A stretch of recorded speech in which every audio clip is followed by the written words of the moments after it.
रामकृष्ण हरी माऊली. आम्ही चाललोय पंढरपुरातील गोपाळपूरमधील विष्णुपदाला. विष्णुपद हे काय आहे? पंढरपूर जवळील गोपाळपूर हे ठिकाण वारकरी संप्रदायात अत्यंत पवित्र मानलं जातं. या पवित्र भूमीत असलेले विष्णुपद म्हणजे भगवान विष्णूंच्या चरणाचे पवित्र चिन्ह.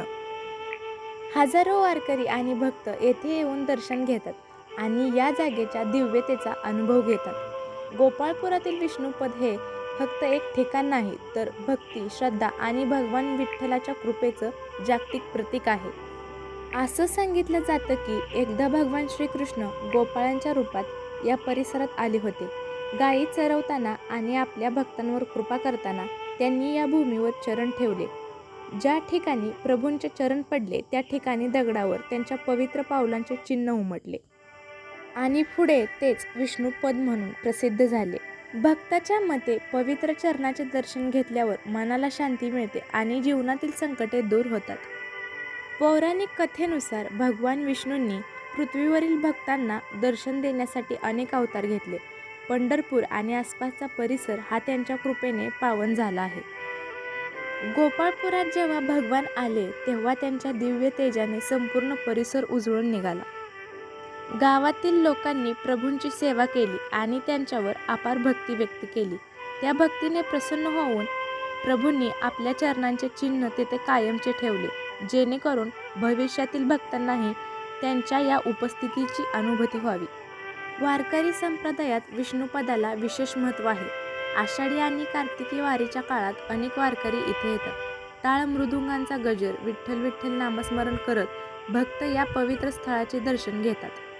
त्या वातावरणात एक वेगळीच भक्तिमय ऊर्जा अनुभवायला मिळते. गोपाळपुरातील विष्णुपदाकडे पाहताना भक्तांच्या मनात एकच भावना निर्माण होते, देवा तुझ्या चरणीच आमचं सर्वस्व आहे. कारण भगवंतांच्या चरणामध्येच भक्ताला समाधान, शांती आणि मोक्षाचा मार्ग दिसतो. हे विष्णुपद म्हणजे भक्तीचा आधार आणि श्रद्धेचा दीप आहे. आणि विष्णुपदाच्या मंदिराच्या आतलं वैशिष्ट्य काय आहे बघा. जो आपल्या नदीच्या पाण्यामध्ये गाळ येतो, तर त्या गाळापासून चिमण्यांनी अशी घरटी बनवलेली आहेत बघा. किती छान कला आहे चिमण्यांची. तर ही अशी घरटी बनवलेली आहेत. हा फक्त गाळ आहे, चिखल आहे. चिमण्यांना देखील तिथे देवाची अनुभूती होते. चिमण्यांनी ही जी घरटी बांधलेली आहे ती आपल्या भगवंतांच्या पावलांच्या वर नाही, तर एका बाजूला आहेत. नदीच्या बाजूला ही चिमण्यांनी घरटी बांधलेली आहेत आणि त्याचमुळे मंदिरात चिमण्यांची घाण होत नाही. असंही मानलं जातं की जो भक्त श्रद्धेने विष्णुपदाचं दर्शन घेतो आणि मनापासून प्रार्थना करतो, त्यांच्या जीवनातील दुःख कमी होतात. म्हणूनच अनेक लोक येथे येऊन आपल्या मनातील इच्छा व्यक्त करतात आणि विठ्ठलाच्या कृपेची अनुभूती घेतात.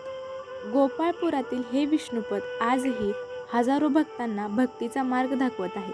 या ठिकाणी येणारा प्रत्येक भक्त काही क्षणासाठी का होईना, पण संसाराच्या धावपळीतून दूर जाऊन देवाच्या चरणी शांतता अनुभवतो.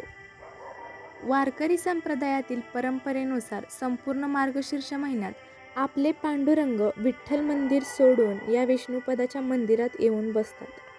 मार्गशीर्ष महिन्याच्या पहिल्या दिवशी विठुरायाच्या पादुका येथे आणल्या जातात आणि महिन्याच्या शेवटच्या दिवशी मोठ्या उत्साहात विठ्ठलाचा रथ पंढरपुराहून विष्णुपदाकडे आणला जातो. या काळात संपूर्ण महाराष्ट्रातून हजारो भाविक दर्शनासाठी येथे गर्दी करतात. तर विष्णुपदाच्या मंदिराची रचना कशी आहे? हे मंदिर पूर्णपणे दगडी असून एका मोठ्या खडकावर 16 खांबांच्या आधारावर बांधलेलं आहे. येथील दगडी खांबावर भगवान विष्णू आणि श्रीकृष्णांच्या वेगवेगळ्या मुद्रा देखील सुंदर मूर्तींनी कोरलेल्या आहेत. येथे देवाची मूर्ती नसून पाषाणावरील पदचिन्हाचीच मुख्य पूजा केली जाते. हे मंदिर नदीच्या अगदी पात्रात असल्यामुळे पावसाळ्यात किंवा धरणातून पाणी सोडल्यावर विष्णुपद मंदिर आणि देवाची पावले पूर्णपणे पाण्याखाली जातात. तर ही अशी आहे कथा गोपाळपूरच्या विष्णुपदाची. आणि गोपाळपूरमध्येच विष्णुपदाजवळ असलेलं हे संत जनाईंचं मंदिर. जेथे विष्णुपद आहे तेथेच जनाईंना सुळावर दिलं होतं आणि त्याच ठिकाणी त्यांच्या सुळाचे पाणी झाले.